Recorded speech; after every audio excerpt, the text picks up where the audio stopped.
going on? Welcome to the Big Meer podcast. And I know it's been a while, I know it's been a minute, but I'm just warning you guys now.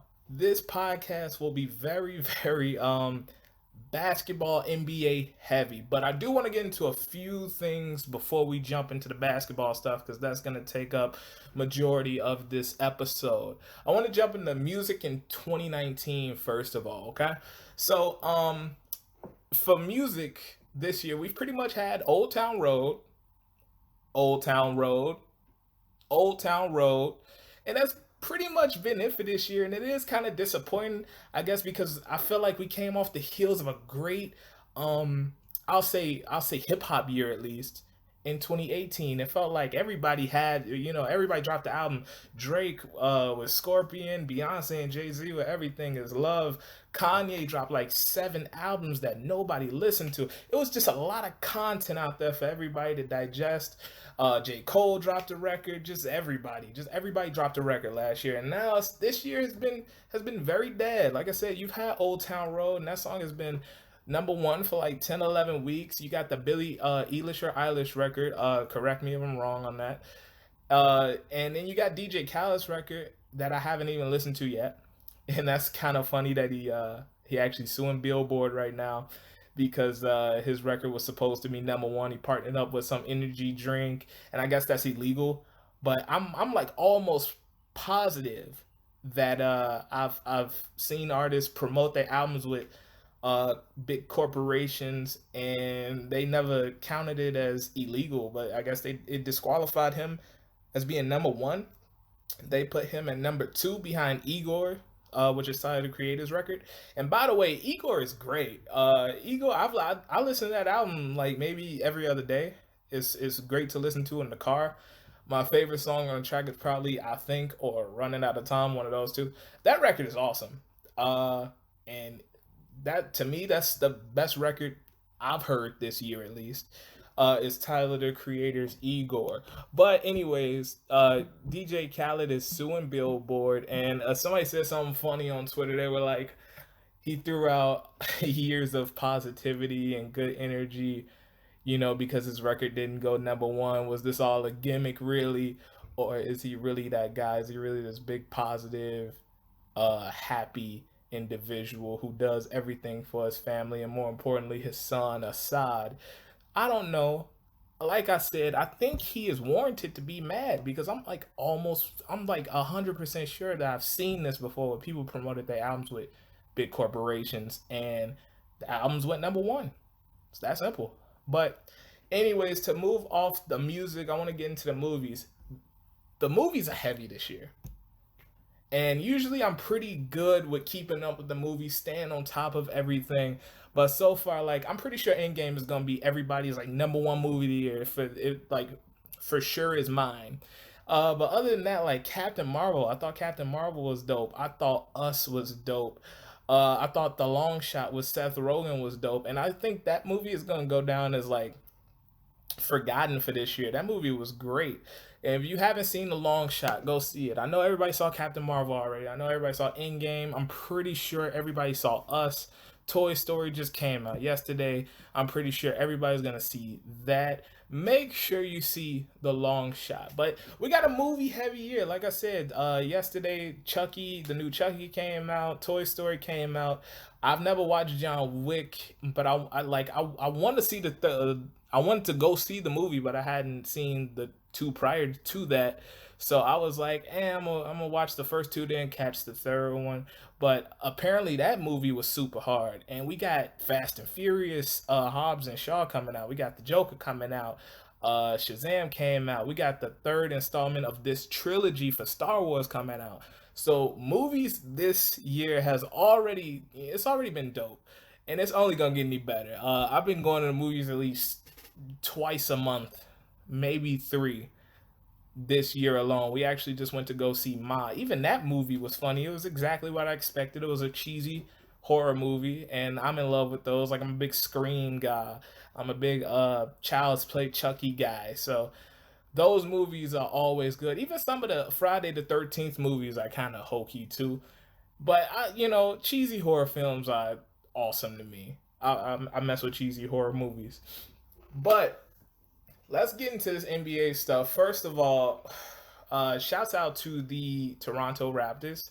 They won the NBA championship this year, 2019 champions. Now, if you know me, you know I have always had a soft spot for those Toronto Raptors. Just that franchise in general.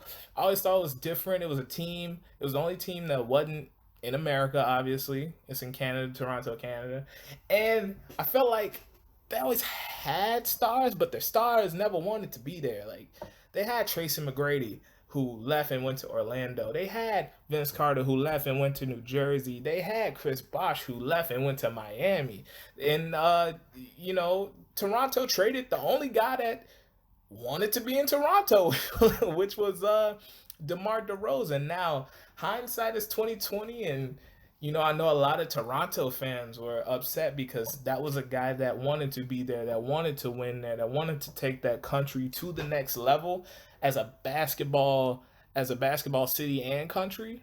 But I mean, it is what it is, and now we see that DeMar DeRozan just wasn't it.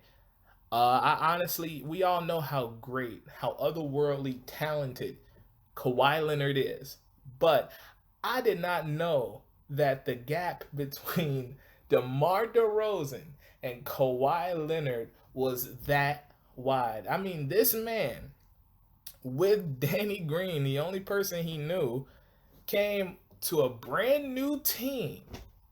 And usually you like, yeah, you gotta build chemistry and you guys gotta learn how to work together. You guys gotta go hang out, get to know each other, because all that is extremely necessary when it comes to being on a team. Like, you got to know the guys. You can't just, all right, go practice, go to the games. You got to hang out with each other. And like Kawhi Leonard said in a press conference when he first came to the team, he said he texted Kyle Lowry and said, I know you're upset. Your man's just got traded, but hey, let's do something with this. We got a year together. Let's make this work. Let's try to get a championship in.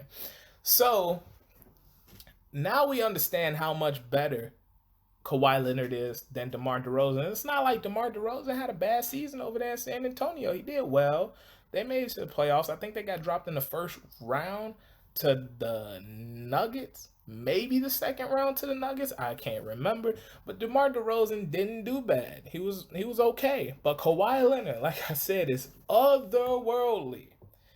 And I know what people are going to say. They're going to try to take away, and they're going to try to put an asterisk by it, and they're going to say, oh, the Warriors were hurt. Well, it is what it is. I mean, the Warriors won the last, 3 out of 5 world championships. They'll be fine. They know what it takes. And to me, the Warriors fought into the bitter end. Like, it was just Curry and Draymond left. KD obviously shouldn't have been playing regardless. not DeMar DeRozan, DeMarcus Cousins shouldn't have been playing. You got to remember, DeMarcus Cousins was out before the postseason.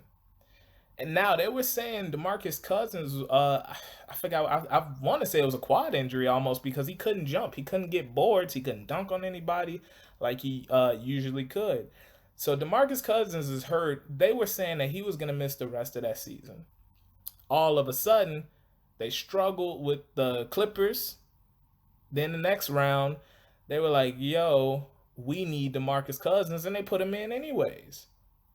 Kevon Looney had like a chest fracture or something, and he was supposed to be out for the rest of the playoffs. They put him in anyways. KD gets hurt.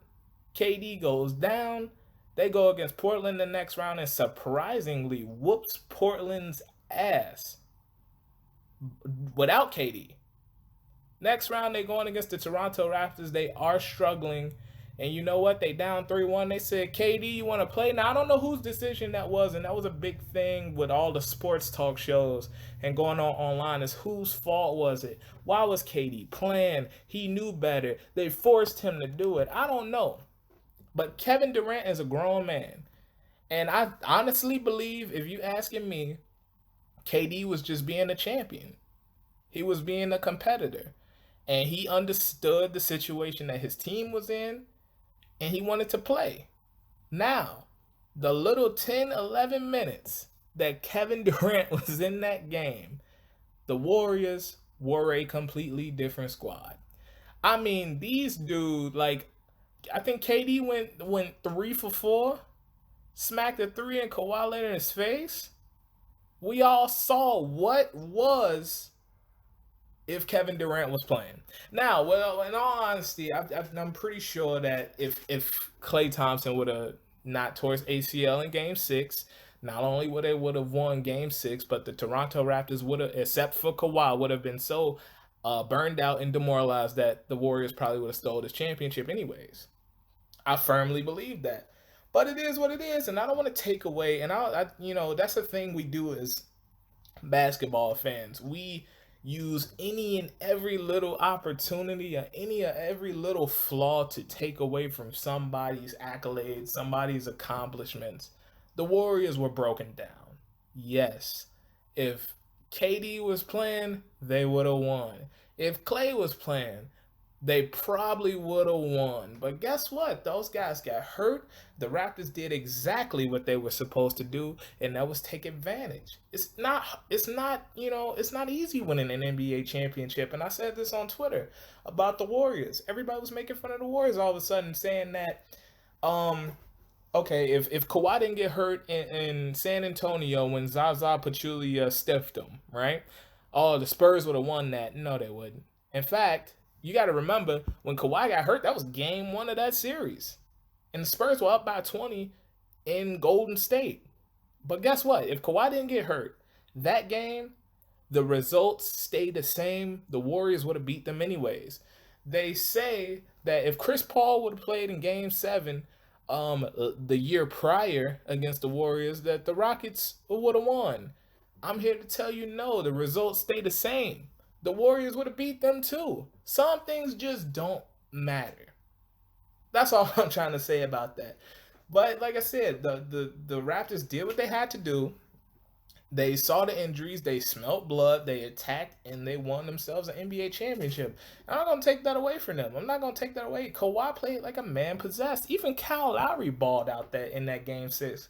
I want to say he made the first 12 points possibly. He was great in that game. The game prior where everybody was making fun of him, and I definitely was. I'm a firm believer that Kyle Lowry is the best, worst basketball player of all time. Because it's either you're gonna get what he did in Game 6, or you're gonna get what he gave you in Game 5, which was nothing in an air ball when series should have been over. He really should have hit that shot wide open. They say Draymond touched it. I didn't see it. Maybe if you show me in slow motion, I'll change my opinion on that. But as of right now, he shot behind the backboard. So anyways, Raptors wrapped the Warriors up in 6 games. I'm cool with that. We definitely got a delay on the Warriors next year because they're so beat up. It's going to be the Draymond and Steph show. I think this is going to be Curry's one of Curry's best seasons. I think he's going to average like 32 points a game. But are they going to be first seed? No. Second seed? Probably not. Third seed? Maybe. Fourth seed? More than likely. Because even though the West is loaded, that's still Steph Curry. That's still Draymond Green. And they just champions. They just know what they're doing. In regular season, Steph is almost unstoppable. I know people give him crap about the playoffs and the finals, and he never won the finals MVP. Let's be clear on that, too. Steph Curry should have been finals MVP last year. Steph Curry should have been finals MVP the year they gave it to Andre Iguodala. For some reason, he didn't get it. I don't know how they vote finals MVP. I guess it's like it must be an off-the-cuff decision or something.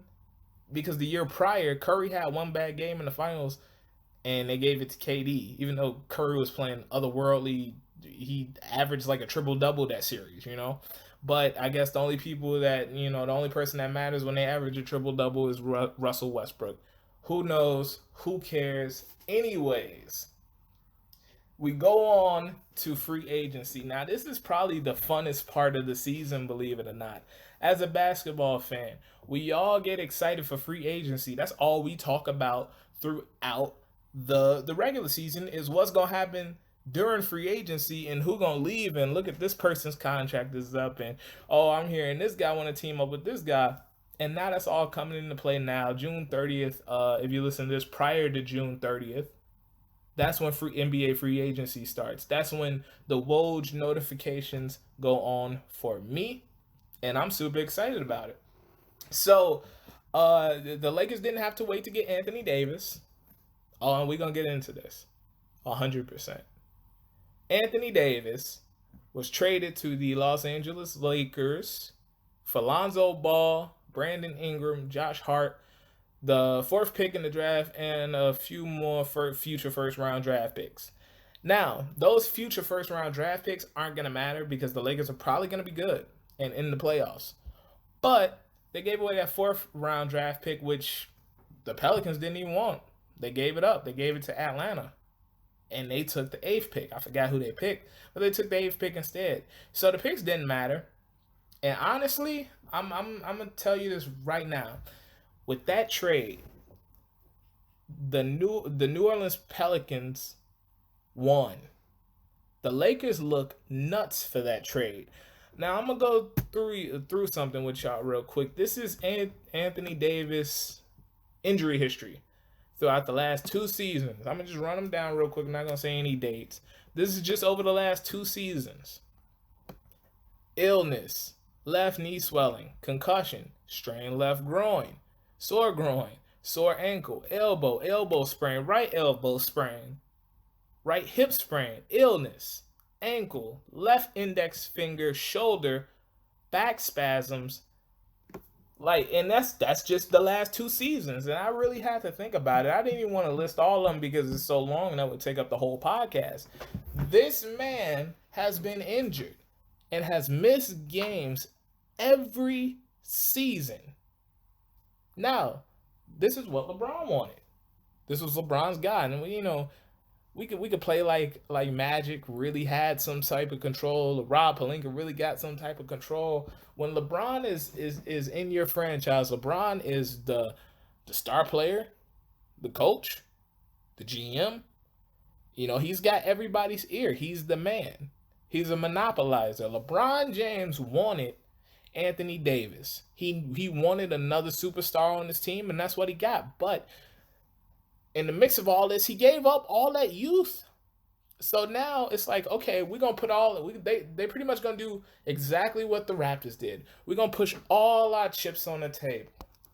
That's what we're going to do. We got Anthony Davis. It's Anthony Davis. It's LeBron James. It's 2 out of the top 10 players in the league. Throw all your chips on the table. Okay, where's everybody else?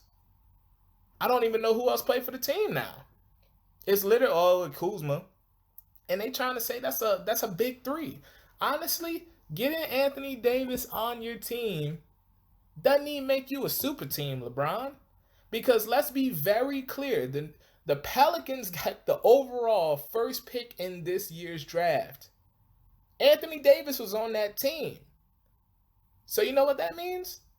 Anthony Davis couldn't get the job done where he was. So I don't really know why everybody's gassing Anthony Davis like he's going to be the savior of Los Angeles. He's not.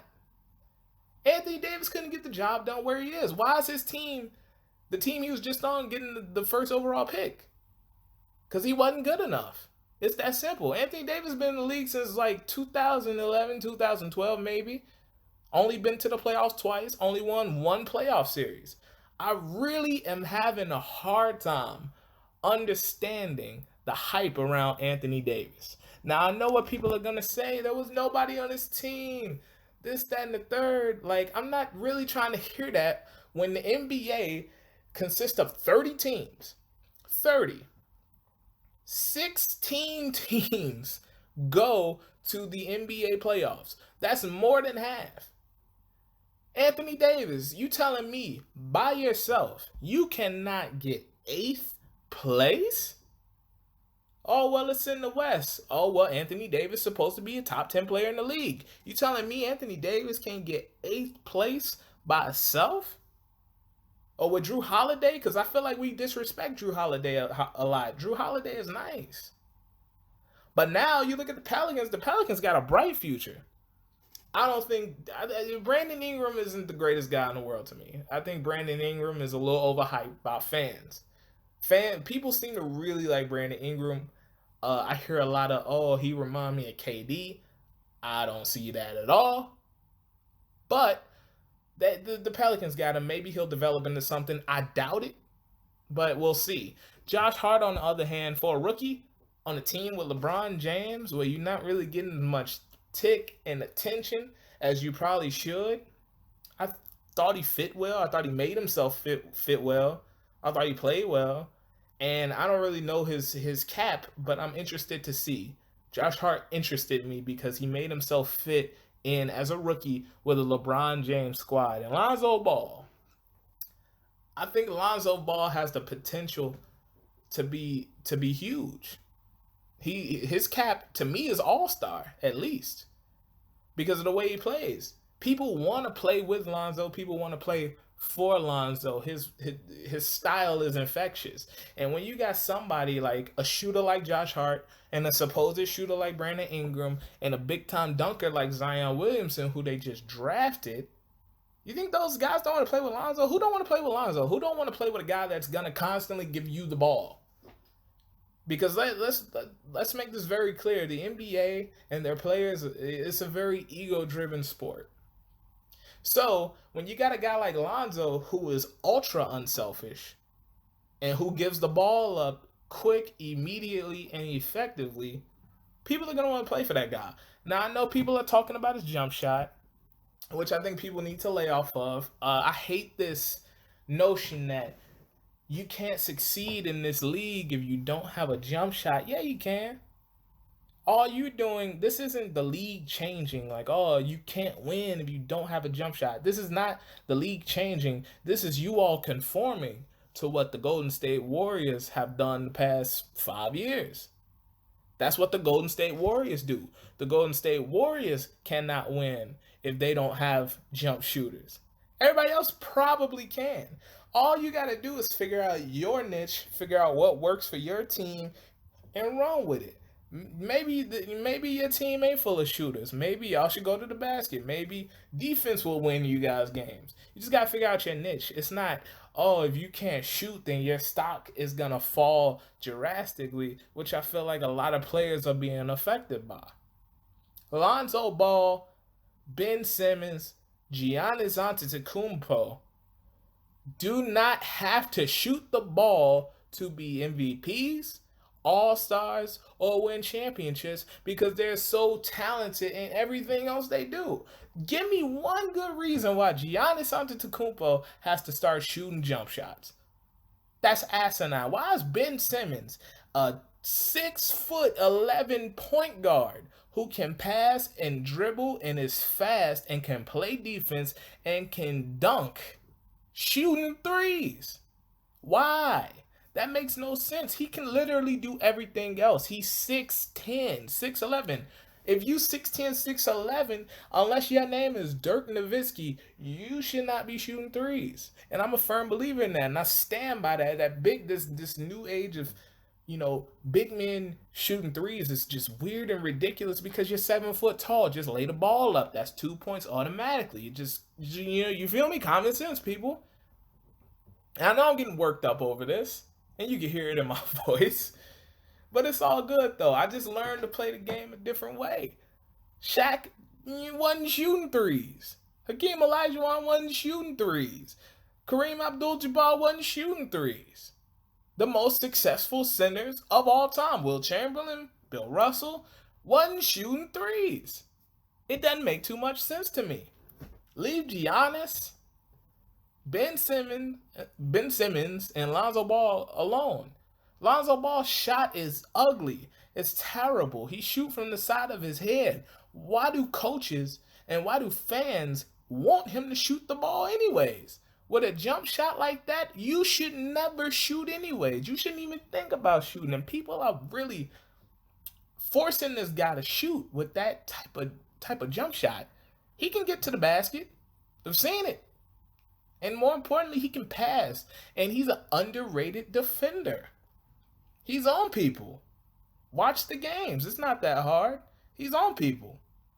No point No reason for him to be shooting threes. It's just not a part of his game. And this is another thing. We feel like these guys have to be these hybrid, you have to be good at everything players. That's impossible and it's not going to happen. Everybody is not Michael Jordan. Everybody is not Kobe Bryant. Everybody is not LeBron James. Everybody can't do everything. Can't pass, can't shoot, can't dunk on everybody.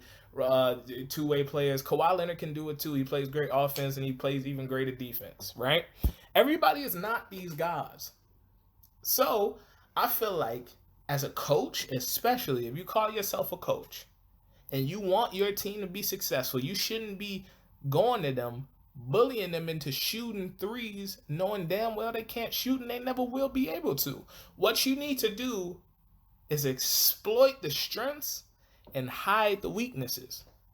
If I'm coaching Lonzo Ball or Ben Simmons or Giannis Antetokounmpo, I'm telling them, I don't ever want to see you shoot. That's why if we talking about Giannis Antetokounmpo, that's why we got Malcolm Brogdon. He can shoot. That's why we got Chris Middleton. He can shoot. We got Nikola Mirotic. He's a big guy, but he can shoot. He's a proven shooter, so I can't say nothing about him. Ben Simmons, why is Ben Simmons shooting? We got JJ Redick right there. For what? Doesn't make too much sense. But I went way off topic with that. Anyways, so back to Anthony Davis. This trade makes the Lakers look absolutely nuts. And they traded him too early. There's reports coming out that they're $4 million, I think over cap or something. They don't have enough cap space to pick up another person in free agency. So they're trying to stretch out the trade until, I believe they said June 6th. We'll see. I'm not 100% sure on that. But even if they do find the cap space to sign a big marquee free agent, right? They have to clean up in free agency to make this trade make sense because as of right now, the Pelicans have won this trade.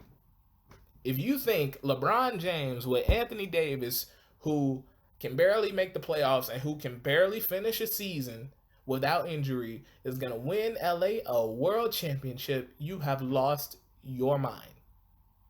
So, with that being said, the Pelicans as of right now have won this trade. Now, there's a lot of rumors going around. Are they going to get Kyrie? I'm throwing Kyrie out right now. The Lakers will not, I repeat, will not sign Kyrie Irving this upcoming offseason. It's not going to happen. It's pretty much set in stone that Kyrie is going to the Knicks or the Nets. It's going to be one or the other. Same thing with Kevin Durant. They're not going to get him, let him sit for you. And then the season after that he plays, they're not going to get Kevin Durant. Their the best available for the Lakers to get is Kemba Walker. They've been talking about Jimmy Butler, like they're going to get Jimmy Butler. They ain't going to get Jimmy Butler. Your best option is Kemba Walker. And I'm not the highest guy on Kemba Walker. I'm not going to lie. But I feel like if you give him to LeBron, he'll fit well. Honestly, LeBron just needs shooters around him because when LeBron is on your team, LeBron is the point guard, right? Usually when you watch these games, LeBron is the dude running the ball down the court. He is the floor general. So the fact that they want a big marquee point guard in Kyrie Irving or Kemba Walker kind of, it's kind of weird. Let's get some shooters around him or get some big men. They already got Anthony Davis. Get another big man.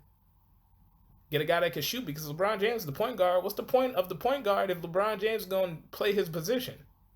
I don't. Do Kemba Walker really got a shot like that? Are they going to let, turn Kemba Walker into this just boring, catch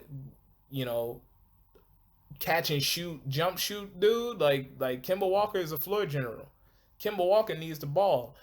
Kyrie Irving needs the ball. What's the point? I don't know. And one more thing about LeBron James before we get off the Lakers and the Pelicans. This playoffs was great. There's a lot of good series.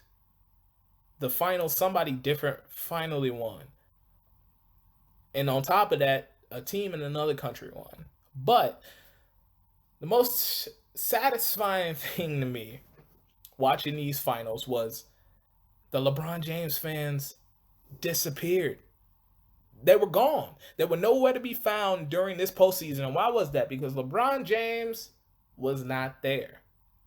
LeBron James, obviously, we all know that, didn't make the playoffs this season. But I've been watching basketball since about 2004. LeBron James has been around the whole time I've been watching. He's always been a marquee guy. He's always been in the playoffs and the finals, MVPs, all that. We know he's great. But LeBron James has one of the most annoying fan bases of all time. I mean, his fan base is like up there with like Eminem annoying, right? So for the first time in my life watching basketball, I was like, I saw a life without LeBron James around. His fans disappeared. People were actually talking about the games. It wasn't these crazy hot takes and, oh, if we had this piece, we'd win, and making all these excuses. And, we as basketball fans, the real basketball fans, finally got to sit down for the first time in a long time and watch a finals without all the excess drama, right? Without all the crazy hot takes, right? So I'm really looking forward to LeBron James retiring now because he wasn't in the playoffs and his fans disappeared. I don't even think they watched. And I'm totally fine with that. And according to Brian Windhorst, the ratings domestically, this is without Canada because they can't count the Canadian ratings. The ratings went up from the year prior, from Warriors Cavs Part 4. So that's a good thing. So LeBron, I'm looking forward to LeBron retiring now because I had a small taste of what it would be like if he was not around, and it was fun. That's probably the most fun I had watching basketball in a long time. Anyways, the Bulls didn't do anything. Of course, I'm gonna get some Bulls talking here. The Bulls didn't do anything. Me and my guy Matt wrote a profit. Uh, it was rumors going around they were gonna trade him for Lonzo Ball, Zach LaVine. They're gonna trade our pick for Lonzo Ball, in their pick, right? And everybody on my timeline was like, "Oh, they better not do this. It's so stupid." Let me tell you something about Zach LaVine. Zach LaVine ain't gonna win us no games. He's fun. He'll sell tickets. He's athletic. He can dunk. He can shoot. He can score. He's a very good scorer. But his defense is deplorable. It's awful. And he just doesn't have it. I feel like if we had a star point guard or a star center or something, he'd be a great second or third piece. But as our star player, he's the best player on our team, and that's not a good look. We picked up Cody White, and I kind of watched some footage on him after he got drafted, and he looked nice.